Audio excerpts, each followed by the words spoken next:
महाकुंभ में त्रिवेणी संगम पर पवित्र स्नान करने वालों का आंकड़ा 50 करोड़ से ज्यादा हो गया है। इतिहास में ही सबसे बड़ा आयोजन जो रिकॉर्ड कर लिया गया है। इतिहास के पन्नों में महाकुंभ 2025 रिकॉर्ड तोड़ता हुआ अपना इतिहास दर्ज करा चुका है। महाकुंभ में 33 दिनों में 50 करोड़ 11 लाख से ज्यादा लोग पवित्र स्नान करके जा चुके हैं। 45 दिनों तक चलने वाले महाकुंभ के अभी 12 दिन और बचे हैं। महाकुंभ मेले में 33वें दिन रात 8 बजे तक की बात की जाए तो 96,98,000 श्रद्धालुओं ने कल देर रात तक स्नान किया है। आज लोकसभा स्पीकर ओम बिरला प्रयागराज महाकुंभ पहुंचकर संगम में पवित्र स्नान करने जा रहे हैं। अनुमान है कि वीकेंड पर भीड़ उमड़ सकती है। अब वीकेंड आज और कल शनिवार और रविवार, ये 2 दिन जब भारी भीड़ यहाँ हो सकती है। तो आपको हम बता देते हैं कि यहाँ अगर आप जाने का प्लान कर रहे हैं, तैयारी कर रहे हैं, तो पहले जानकारी जुटा लें। इसी वजह से आपको बताएं कि महाकुंभ मेला क्षेत्र को 2 दिन के लिए नो व्हीकल जोन घोषित किया गया है। जो लोग अपनी गाड़ियों से यहाँ पहुंचने की इच्छा रख रहे हैं वीकेंड में, खास तौर पर अपनी गाड़ी से यहाँ नहीं पहुंच पाएंगे, क्योंकि नो व्हीकल जोन घोषित कर दिया गया है अगले 2 दिन तक। जिन गाड़ियों के पास पासेस बने हुए हैं उन सभी को पास की पार्किंग के लिए डाइवर्ट किया जाएगा। तो व्यवस्थाएं बिगड़े ना, लोग आए, स्नान करें और घर लौटें, व्यवस्थाएं बनी रहें। इसके लिए 2 दिन के लिए नो व्हीकल जोन घोषित किया गया महाकुंभ क्षेत्र। अब जानिए कि महाकुंभ में अफवाह फैलाने वालों पर भी एक्शन हुआ है। अफवाह फैलाने वालों के खिलाफ 11 एफआईआर दर्ज की गई हैं। डीआईजी वैभव कृष्ण जिन्होंने बताया है कि 75 सोशल मीडिया अकाउंट्स पर कार्रवाई हुई है। नेपाल समेत कई देश के वीडियोस को कुंभ का बताया जा रहा है। गलत सूचना दी जा रही है, जिसके आधार पर वीडियोस शेयर किए जा रहे हैं। सोशल मीडिया पर ये वीडियोस वायरल हो रहे हैं।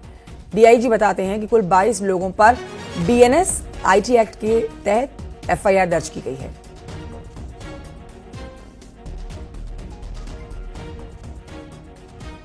13 जनवरी से और आज 14 फरवरी तक पिछले 1 माह में हम लोगों ने 11 एफआईआर दर्ज की हैं, जो कि टोटल 75 अकाउंट्स के खिलाफ दर्ज की गई हैं। ये accounts basically social media accounts जो है, फेसबुक अकाउंट्स, ट्विटर अकाउंट्स हैं, जिन्होंने संगठित रूप से कुंभ से संबंधित फैक्ट्स जो है, कुछ नैरेटिव तैयार करने की कोशिश करी और गलत तथ्यों के बेसिस पे पोस्ट किए। तो ये अकाउंट्स वो हैं जो कि जिन्होंने इस तरीके के डिस्टॉर्टेड फैक्ट्स जो है वो लोगों में संचारित किए, और इसमें एफआईआर हम लोगों ने की है और इसमें और भी लीगल एक्शन करेंगे। महाकुंभ की व्यवस्था में खर्च हुए धन पर सवाल उठाने वालों को सीएम योगी ने करारा जवाब दिया। सीएम योगी ने कहा कि कुंभ से प्रदेश की अर्थव्यवस्था में 3 लाख करोड़ की बढ़ोतरी होने जा रही है। ये उन लोगों के लिए जवाब था जो सवाल उठाते थे कि कुंभ पर जरूरत से ज्यादा पैसा खर्च कर दिया गया है। तो अब आप देखिए, जितना खर्च किया गया उससे कई गुना लौटा है। इस पर खुद मुख्यमंत्री योगी आदित्यनाथ ने जानकारी दी है कि उत्तर प्रदेश की अकेली अर्थव्यवस्था को महाकुंभ प्रयागराज के माध्यम से 3 लाख करोड़ रुपए की नई बढ़ोतरी होने जा रही है। जो लोग उंगली उठाते हैं कि 6,000 5,000 करोड़ रुपए खर्च कर दिए कुंभ में, ये 6,000 और 5 करोड़ कुंभ में ही नहीं किए हैं, प्रयागराज सिटी के रिनोवेशन में भी खर्च किए हैं। कुंभ के आयोजन में कुल 1,500 करोड़ रुपए खर्च हुए हैं, और बदले में अगर उत्तर प्रदेश को 3 लाख करोड़ रुपए का लाभ होता हो और यहां की अर्थव्यवस्था सुदृढ़ होती हो, तो मुझे लगता है कि यह उत्तर प्रदेश के नौजवानों के लिए, उत्तर प्रदेश की जनता जनार्दन के लिए और नए भारत के नए उत्तर प्रदेश के लिए, जिसे हम आदरणीय प्रधानमंत्री जी की प्रेरणा से भारत के ग्रोथ इंजन के रूप में स्थापित कर रहे हैं, उस दृष्टि से अत्यंत उपयुक्त है और समीचीन है। आगे बढ़ते आपको बताते हैं कि यूपी पुलिस के पॉडकास्ट बियॉन्ड द बेज में अभिनेत्री नीना गुप्ता और अभिनेता संजय मिश्रा शामिल हुए। प्रयागराज महाकुंभ पर पॉडकास्ट में चर्चा हुई है। नीना गुप्ता ने कहा है कि मैं कई सालों से कुंभ में आना चाहती थी। इस बार ईश्वर की कृपा से बहुत अच्छा अनुभव मिला है। वहीं संजय मिश्रा ने यूपी पुलिस की ओर से बनाई गई लघु फिल्म पर चर्चा की है। उन्होंने कहा है कि जनता तक अच्छे मैसेजेस पहुंचाना जरूरी है और ये हमारा दायित्व है। साथ ही बताया गया है कि 2019 के कुंभ की अपेक्षा 2025 के महाकुंभ में कई बदलाव हुए हैं। सरकार के सभी विभाग तो अच्छा काम कर ही रहे हैं, लेकिन हमें भी अपनी जिम्मेदारी निभानी चाहिए।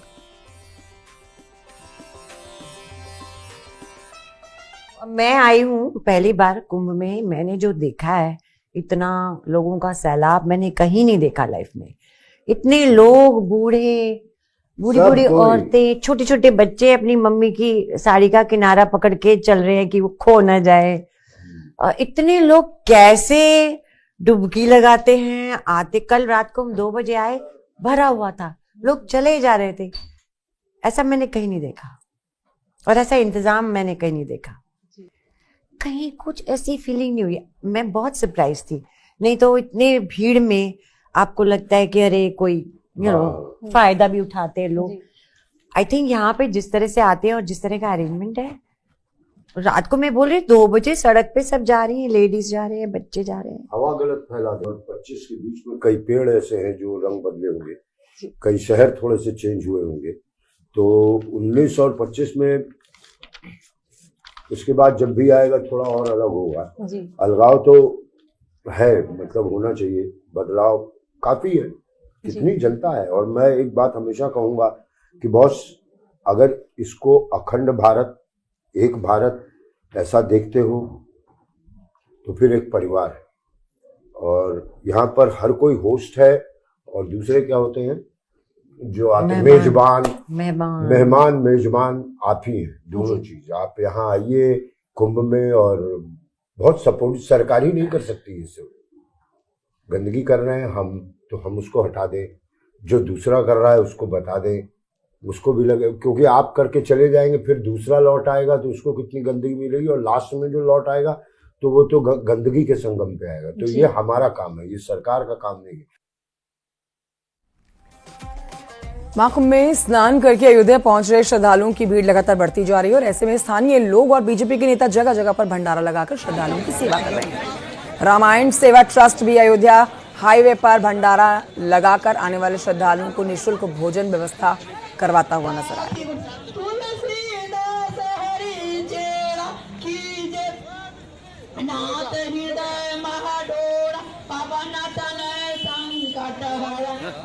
रामायण सेवा ट्रस्ट द्वारा और भारतीय जनता पार्टी के राष्ट्रीय अध्यक्ष आदरणीय जेपी नड्डा द्वारा, आदरणीय मोदी जी द्वारा जो निर्देश हुआ, उसके क्रम में यह भंडारा यहाँ पर 11 तारीख से अनवरत चल रहा है।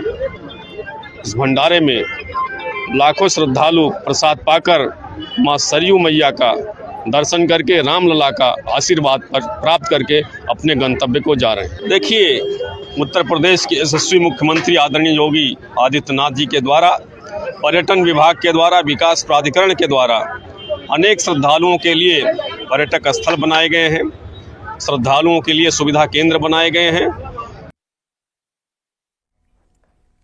तो ऐसे आपको जगह जगह पर भंडारे मिल जाएंगे अगर आप जा रहे हैं महाकुंभ। लेकिन प्रयागराज के अलावा अयोध्या में भी देखिए आप, इस तरह से भंडारे किए जा रहे हैं और यहाँ पर लोगों को भोजन मुफ्त में उपलब्ध कराया जा रहा है। लाखों लोग आ रहे हैं और भंडारे का भोजन करके जा रहे हैं। ये बीजेपी के नेता हैं जिन्होंने ये भंडारा करवाया है। महाकुंभ में अयोध्या पहुंच रहे लाखों लोग।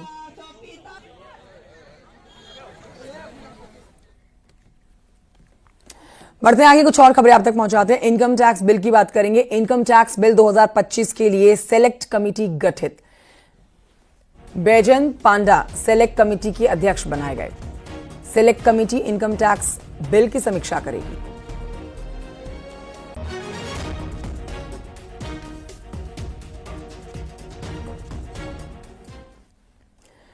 देवरिया के बीजेपी के सांसद हैं शशांक मणि त्रिपाठी, जिनका एक पारंपरिक गीत सोशल मीडिया पर इस समय वायरल हो रहा है।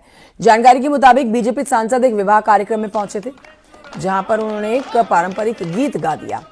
सांसद के प्रशासनिक प्रतिनिधि मनीष मणि त्रिपाठी का रिसेप्शन था ये, जिसमें वो देर तक पहुंचे थे और यहाँ पर देरी की क्षतिपूर्ति के लिए उन्होंने मंच पर पारंपरिक विवाह गीत गा दिया और इस गीत के जरिए नवविवाहित जोड़े को आशीर्वाद दिया।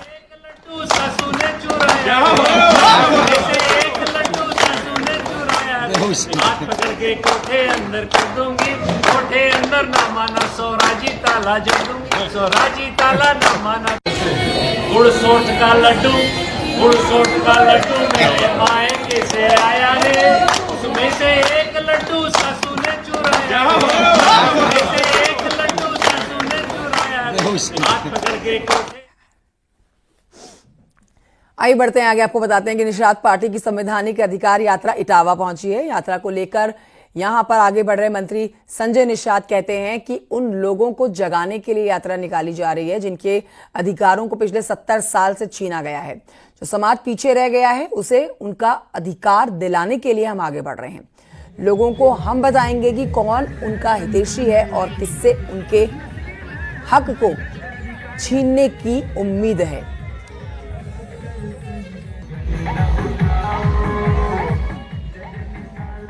तो सरकार माई बाप होती है, जिसको लेना है, जिसे प्राप्त करना है, जिसको दर्द होगा, जो परेशान है, गरीब है, भूखों मर रहा है, घर द्वार नहीं है, देश को आजाद कराया, उजड़ा है और उसको पौआ पिला के 70 साल से बेहोश किया गया है। उसके बाद शिक्षा, स्वास्थ्य, रोजगार नहीं है, छीन लिया गया है।